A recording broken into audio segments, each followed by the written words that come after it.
देखिए, एक पॉलिसी पहले बनी हुई है सुरक्षित स्कूल वाहन पॉलिसी, और इसको राज्य स्तर के ऊपर भी एक कमेटी बनी है, डिस्ट्रिक्ट लेवल पे भी और सब डिवीज़न लेवल पे भी। हमने एक तो रिकॉर्ड मंगाया कि किस किस डिस्ट्रिक्ट की कितनी कितनी मीटिंग्स हुई हैं, नहीं हुई हैं, तो आगे से ये रेगुलर एक टाइम फ्रेम बनेगा इन मीटिंग्स के होने का। और स्टेट की पॉलिसी, स्टेट की तो मीटिंग शायद अगले हफ्ते ही हमारे जो PS हैं उनकी चेयरमैनशिप में हो जाएगी। और कुछ सुझाव भी मैंने अधिकारियों को दिए हैं। माननीय सुप्रीम कोर्ट का जो गाइडलाइन थी CCTV कैमरा की, स्पीड गवर्नर को लेके, वो सारे तो इम्प्लीमेंट हो ही हों। और साथ में हमने एक एल्कोमीटर का सुझाव भी दिया है कि अगर वो पॉसिबल हो सकता है उसकी ग्राउंड की जो एक बार रियलिटी चेक करके कि पॉसिबिलिटीज़ क्या हैं, तो एल्कोमीटर का सुझाव हमने दिया है कि जो ड्राइवर स्कूल बसों के ऊपर हैं वो कैसे शराब उन्होंने कितनी इनटेक कर रखे नहीं कर रखे सारा, क्योंकि अपने यूरोप में बहुत एडवांस सिस्टम हो गया। भारत अभी वहाँ तक नहीं पहुँच सकता। वो तो एक बाल का सैंपल लेके यूरोप में तो हेयर का सैंपल लेते हैं और 6 महीने तक इंसान के बॉडी में कितना अल्कोहल का कंटेंट रहा उनको सारा पता चल जाता है। लेकिन हम ये कोशिश करेंगे कि जो जिस तरह की दुर्घटना कल हुई है और उसका मुख्य कारण ड्राइवर का शराब पीना जो है सामने आ रहा है, और इसी वजह से उसने ओवर स्पीड में गाड़ी चलाई, और कम से कम ये हादसे शराब पीने की वजह से ना हो आगे से। इस तरह की जो कल एक सारा इतना भयानक हादसा हुआ है, अपने बेशकीमती जाने अपने बच्चों की खो दी, उन जो पेरेंट्स के दुख को मैं समझ सकता हूँ। तो आगे कम से कम हरियाणा में फिटनेस को लेके व्हीकल्स की ऐसा हादसा ना हो, ये कोशिश करेंगे। तो जो सर आप कह रहे हैं कि हम कोशिश करेंगे एल्कोमीटर हो, तो क्या रोजाना जांच होगी सुबह या? जी, वो बस के अंदर एक मैंडेटरी हम कोशिश करें। जैसे मैंने कहा कि अभी हम इसकी जो है ग्राउंड पॉसिबिलिटीज़ को चेक कर रहे हैं, तो होगी तो रोजाना ही होगी, वरना उसका कभी ऐसा तो कुछ नहीं।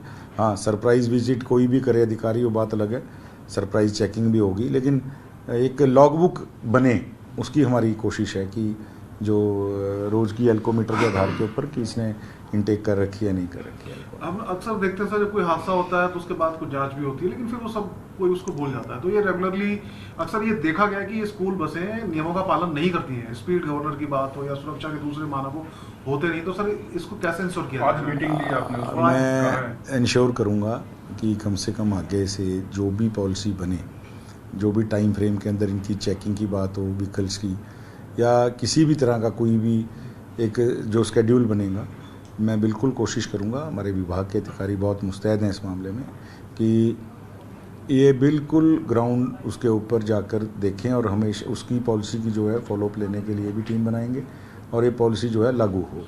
एक जो सर पर्टिकुलर स्कूल है जिसकी घटना हुई, GL पब्लिक स्कूल, उसमें कह रहे हैं कि जितनी बसें थी किसी के पास फिटनेस सर्टिफिकेट था ही नहीं वैलिड। ये कुछ जांच? देखिए, इस बस का तो मुझे पता चला है कि चालान किया था और लेकिन उसकी फिटनेस सर्टिफिकेट नहीं था, इसीलिए हमने कल आपके ध्यान हो तो अधिकारी को एक को सस्पेंड भी किया है और आगे की उनकी बसों की जांच भी करवाएंगे। और उनकी नहीं, मैंने तो पूरे हरियाणा के स्कूलों की जो बसों के आदेश दिए हैं। कल माननीय मुख्यमंत्री जी से बात हुई थी, उनसे बात करने के बाद हमने आदेश भी दिए हैं कि 20 तारीख से एक यूनिवर्सल चेकिंग ड्राइव जो है पूरे हरियाणा में स्कूल के व्हीकल्स के लिए हम करेंगे। और मुझे लगता है कि अभी 8-10 दिन का समय भी है, कोई थोड़ी बहुत अगर दिक्कत रहती भी है व्हीकल्स में, वो स्कूल वाले अपने दूर करवा लेंगे, तो 20 अप्रैल से रेगुलर चेकिंग शुरू हो जाएगी। सर, जिस तरीके से आपके विभाग का जिक्र करें तो आपने जो है उसके ऊपर सख्त एक्शन लेते हुए एक निजी सचिव को जो है वो सस्पेंड भी किया है, लेकिन शिक्षा विभाग का यदि हम जिक्र करें, जिस DEO की रिस्पॉन्सिबिलिटी बनती थी गैजेटेड हॉलीडे के अंदर स्कूल बंद रखवाना, उसको जो है वो एक कमेटी के अंदर मेंबर बनाया गया। किस तरीके से देखते हैं सरकार के इस फैसले को?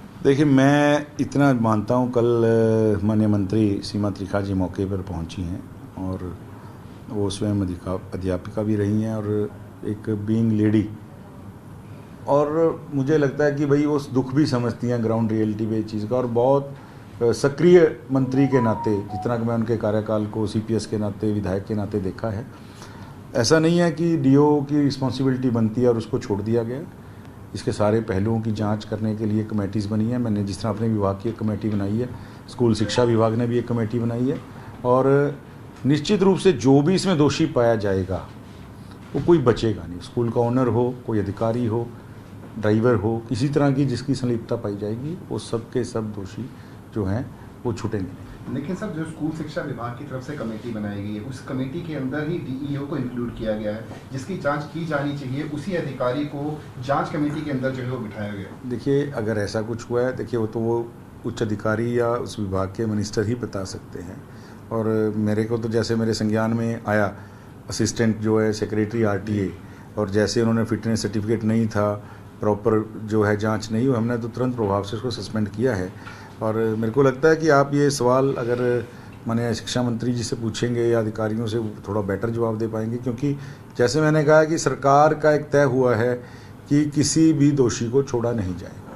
हमसे जुड़े रहने के लिए हमारे YouTube चैनल को सब्सक्राइब करें और नई वीडियो की नोटिफिकेशन के लिए बेल आइकॉन को दबाएं। अगर आप ये वीडियो Facebook पर देख रहे हैं तो लाइक जरूर करें और ज्यादा से ज्यादा शेयर करें। धन्यवाद।